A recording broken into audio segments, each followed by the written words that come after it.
আসসালামু আলাইকুম। ওয়ালাইকুম সালাম। আপু কি নাম আপনার? তানিয়া। তানিয়া? জি। ওরে আল্লাহ, অনেক সুন্দর নাম তো। বয়স কত আপনার? আমার বয়স হচ্ছে 18। বিয়ে হইছে? জি না, বিয়ে শাদী হয় নাই। বিয়ে শাদী হলে কি আর প্রতিবেদন আসতো? ওটা কথা শুনলেই বোঝা যাচ্ছে। যেকোনো ছেলেই ক্রাশ খাবে আপনার কথা শুনে। তাই নাকি? জি, কি করেন আপনি?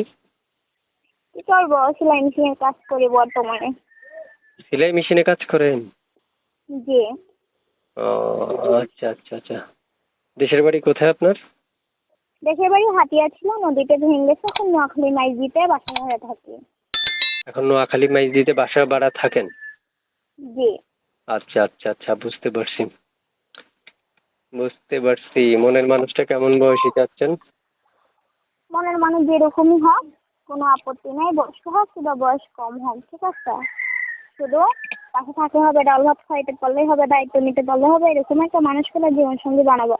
কারণ বড় ভাই নাই, বাবা নাই, অনেক কষ্ট হয়, কষ্টের পরে প্রতিবেদন আসছে। ওরকম একটা মানুষ পেলে জীবন সঙ্গী বানাবো। আচ্ছা আচ্ছা, বুঝতে পারছি বুঝতে পারছি। তো প্রিয়তমা, ভালোবাসার মানুষটা যদি অপেক্ষা করতে বলে করতে পারবেন না? হ্যাঁ, অবশ্যই পারবো। আচ্ছা আচ্ছা, বুঝতে পারছি। কি করেন আপনি? বললাম না, সেলাই মেশিনের কাজ করি বর্তমানে। সেলাই মেশিনে কাজ করেন? জি জি। প্রিয় দর্শক, শুনতে পেরেছেন আপনারা? চাইলে আপনার সাথে কথা বলতে পারবেন। একটা নাম্বার দিয়ে রাখছি, নাম্বারে যোগাযোগ করবেন। যে কোনো সময় ওনাকে পাবেন, ওনার সাথে কথা বলতে পারবেন, চাইলে ভালোবাসতে পারবেন, সব কথা ওনার সাথে শেয়ার করতে পারবেন। তারপর শুনতে চাচ্ছি যে আপনি যদি মনের মানুষ আপনাকে কালকে বিয়ের প্রস্তাব দেয়, আপনি রাজি হবেন? হ্যাঁ, অবশ্যই হবো। কারণ বিয়ে শাদী বসতে আসছে, বিয়ে শাদী বসবো। ভালো মনের মানুষ পেলে অবশ্যই বিয়ে শাদী করবো, কেন করবো না? আচ্ছা, ঠিক আছে ঠিক আছে। তো আপনি ভালো থাকেন। দর্শক আপনাকে ফোন করবে। কোথায় থাকেন আপনি? নোয়াখালী মার্কেট।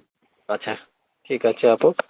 অবশ্যই এইচকে টিভি 555 এর পক্ষ থেকে যারা এই মুহূর্তে ভিডিও দেখছেন, আপনাদের সকলকে অসংখ্য অসংখ্য ধন্যবাদ।